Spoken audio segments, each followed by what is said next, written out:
Olá, eu sou Sérgio Amorim da SA Consultoria Industrial. Estamos começando aqui uma nova série sobre os modelos de gestão. Uma série de 2 vídeos onde nós vamos abordar o modelo de gestão tradicional e o modelo de gestão Lean. Nesse primeiro vídeo nós vamos focar na gestão tradicional. Apresentamos nesse vídeo alguns pontos para sua reflexão sobre o modelo de gestão tradicional. Para melhor entender, temos aqui um processo, né? O primeiro setor aqui é a criação e desenvolvimento, se comunica com o setor de matéria-prima, né? O setor de criação e desenvolvimento se comunica com o setor de matéria-prima, que se comunica com o setor do corte. Nesse momento aqui surge o setor de PCP, de uma forma bem tradicional, que ele entra a partir do momento que o corte é executado, para confirmar no sistema a quantidade de peças que são cortadas, gerar os lotes, etc. Aí vem em seguida o setor de distribuição de avios. As peças cortadas são passadas para o setor de avios, onde vai verificar no físico o que tem de avios, e colocar junto com as peças cortadas. Depois temos aqui o setor de produção, tanto pode ser interno como pode ser externo, dependendo da empresa. Pode ser misto, interno e externo. Acabamento, setor de acabamento, que normalmente é interno, mas também pode ser externo. E o setor de DPA, Departamento de Produto Acabado. Cada setor desse, ele tem um encarregado, que é um encarregado que está olhando para o setor. Né? Esse setor de criação e desenvolvimento, na maioria das empresas, a criação e desenvolvimento é junto. As empresas maiores têm alguns desenhos de empresas que a criação é separada do desenvolvimento, mas isso é uma decisão da empresa. O setor de PCP é um setor que só programa e controla, né? Ele normalmente não faz planejamento. Tem também lá o seu encarregado, lá, o seu chefe lá, que toma conta do PCP. Setor de matéria-prima, da mesma forma. Setor de corte, da mesma forma. Distribuição, também da mesma forma. Dependendo do tamanho da empresa, esse setor de distribuição ele é agregado ao PCP. Produção,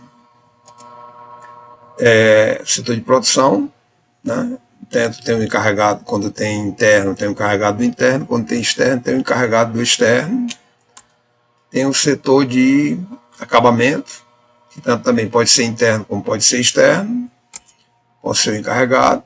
E o setor de DPA, que é o Departamento de Produto Acabado, onde faz a parte de organização para enviar para os clientes, faturamento, etc. Esse é um modelo, é uma empresa bem organizada, né? Já organizada com toda a setorização dos setores, no modelo de gestão tradicional, um modelo que é bem comum, que mais a gente encontra no mercado. Isso aqui compõe o fluxo e valor da empresa. Aqui são processos que vai agregando valor ao produto final, né? Como já falei, é um modelo de gestão tradicional. Setores separados e não são integrados na prática. Cada setor desse ele é separado, tem o seu chefe, seu encarregado, né? Aqui eu botei um símbolo aqui uma pessoa com a coroa, é como se fosse um rei daquele setor, que toma conta daquele setor.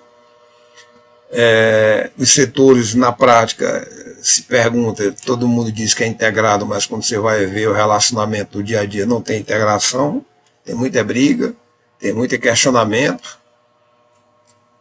que muitas vezes não constrói a melhoria para a empresa.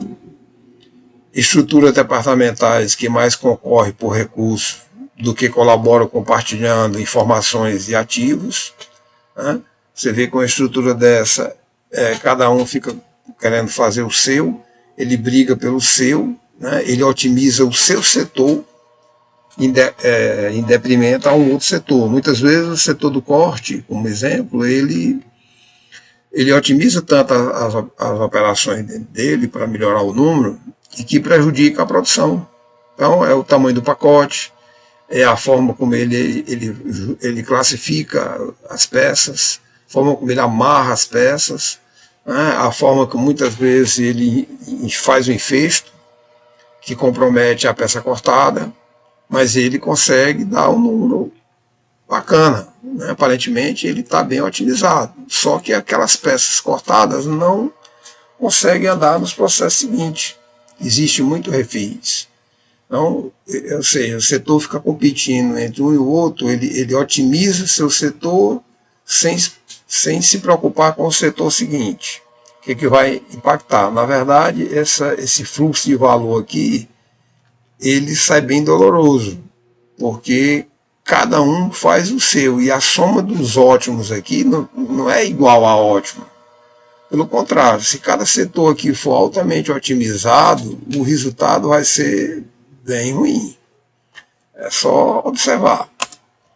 PCP tem a função de cobrar o resultado. Normalmente cobra sem analisar a condição, exige que o setor cobre o anterior, etc.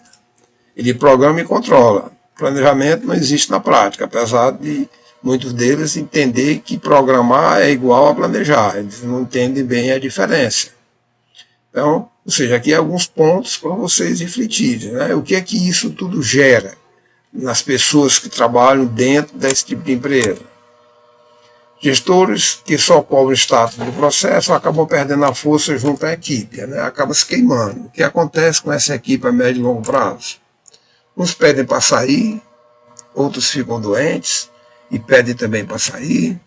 Uns fazem de tudo para ser demitidos da empresa, ou uns ficam na empresa sem render o necessário, amargurados, aguardando que sejam demitidos. Uns trabalham muito tentando atender a cobrança, mas não são eficazes e não colocam uma ênfase adicional em fazer as coisas acontecerem, né? Então, ou seja, são situações que acontecem com o orgânico da empresa. Processos viram rituais vazios, quase abstrações. Pessoas trabalham muito em cima dos processos, mas com pouco resultado prático. Ou seja, você vê, está todo mundo sendo trabalhando, é muita cobrança, você tem que dar conta, mas é aquele ritual vazio, né? Ou seja, eu estou fazendo o que me mandaram. Então, o meu chefe disse que era para fazer assim, eu tenho que fazer e fim de papo, não tem muito o que conversar, né? Os chefes desse setor normalmente têm uma lista de dificuldades já pronta para mostrar porque não estão dando resultado. Isso é bem comum. A gente vê bem isso, né? Eu não consegui cortar, não consegui produzir, eu não consegui fazer o trabalho porque o outro setor não me liberou. Quando se vai atrás do outro setor, ele encontra uma maneira de mostrar que não é bem assim e não se chega a um acordo, né? Gestão tradicional versus sistema educacional. A relação da gestão tradicional com o sistema educacional. Essa é uma observação minha particular, que sempre me vem em mente, né? A relação entre o chefe e o subordinado é a mesma entre o professor e aluno, né? Professor, muito deles exigem muito respeito, muita atenção, mas da mesma forma que o chefe. Então, ou seja, você é uma criança estudando, começa a se habituar naquela linha da forma de se conduzir junto ao professor, ao mestre, né? Quando chega na empresa, ele vem com a mesma lógica em relação ao chefe. Quando as crianças tiram nota 10, elas já sabem o que é preciso fazer para seguir em frente na escola e agradar o professor. Então, cada professor, isso por experiência própria minha, tem muitos professores que você responde da forma que você tem certeza que ele vai dar um 10. Se é a melhor resposta, não dá para colocar. Isso é uma experiência minha. Não estou dizendo que todos os professores são assim, e nem que com todas as pessoas acontecem desta forma. Essa mesma lição eles continuam usando no processo de agradar a chefia e não melhorar o sistema que serve aos consumidores. Ou seja, eu fico adulto, vou trabalhar na empresa e quero conduzir da mesma forma que eu me conduzia na escola, encontrar uma maneira de agradar o chefe, sem estar preocupado em atender a necessidade do cliente. Se eu agradar o chefe, está tudo bem, está tudo beleza. Cultura baseada na submissão, gerenciamento pelo medo e subir na vida agradando o chefe. Isso é o que vemos bastante dentro da gestão tradicional. Então, se você não agrada o chefe, se você contesta alguma coisa, você na primeiro corte se preocupe não que você vai junto. Os conflitos são reprimidos, né, como eu acabei de falar, em favor do entendimento superficial. Então, dado uma abafa em cima dos conflitos e vamos para frente. A mudança no estilo de gestão em larga escala passa por uma mudança, primeiro, no sistema educacional. Eu não vejo isso de outra forma. Então, ou seja, eu tenho que mudar essa forma de educar as crianças para que quando elas cheguem nas empresas, elas tenham um comportamento diferente. Elas podem, tem aí exemplos de vários países aí, como muito citado a Coreia do Sul. Quem quiser entender mais isso, entra na internet e busca, que você vai encontrar bastante informação. Empresas que não aprendem com as suas dificuldades. Algumas características da empresa que não aprende com as suas próprias dificuldades, né? Isso é bem comum no modelo de gestão tradicional. As empresas não conseguem resolver seus próprios problemas que são gerados nos processos. Então, ou seja, ela tem meta é o problema, tem que ser resolvido, né? Como chegar na meta, e a empresa não consegue resolver os problemas. Com isso, a meta vai atrasando.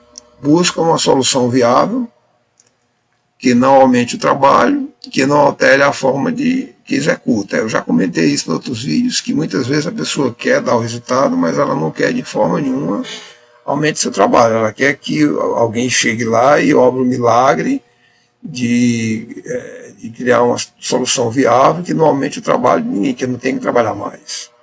E normalmente, como eu já falei, a meta é o problema. E para mim resolver o problema, eu vou ter que ter conhecimento, eu vou ter que trabalhar.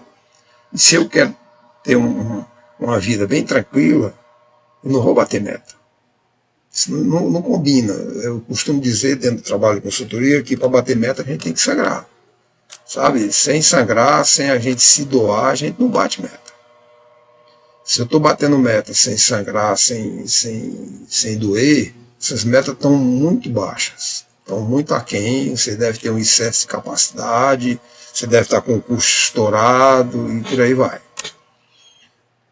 Busca sempre um profissional no mercado que tenha a solução pronta para o seu problema, né? Acabei de falar que eu vou em busca de um profissional que chegue lá e obre um milagre dentro de uma solução viável, que não aumente o trabalho, tudo funcione. Tenta comprar a solução no mercado, algumas vezes comprando um equipamento ou um software mais atual. Algumas empresas trocam de sistema pelo sistema que elas julgam mais atual, achando que seus problemas vão ser resolvidos. Não é bem assim que acontece, né? Às vezes você aumenta o custo, mas não aumenta o benefício. Essa mudança tem que ser muito bem analisada, junto com a capacidade técnica das pessoas de usar essa ferramenta, né? Muita gente que, na verdade, você está comprando uma ferramenta, um software é uma ferramenta, um equipamento é uma ferramenta, mas um modelo de gestão pode perfeitamente proibir você tirar todo o potencial daquele equipamento, daquele software, pelo seu modelo de gestão. Às vezes o sistema é até bom, mas o teu modelo de gestão te impede. Qual é o resultado dessas ações na meta? Muito pouco, né? Ou quase nada. O mais difícil é reconhecer. Né? Reconhecer o que eu tenho que melhorar é a parte mais difícil, né? A tal do autoconhecimento. No próximo vídeo apresentamos alguns pontos para a sua reflexão sobre o modelo de gestão Lean. O vídeo número 2, né? Não foi ainda gravado, mas será gravado em breve.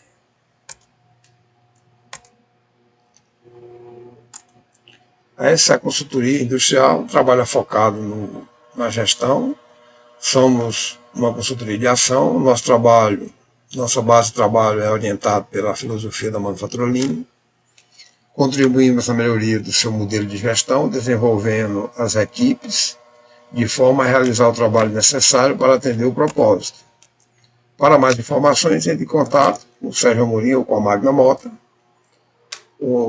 Mais informações você vai encontrar no nosso site, no nosso Instagram. Se você gostou desse vídeo, se inscreva no nosso canal, dá um like no nosso vídeo, faça seus comentários e muito obrigado. Até o próximo vídeo.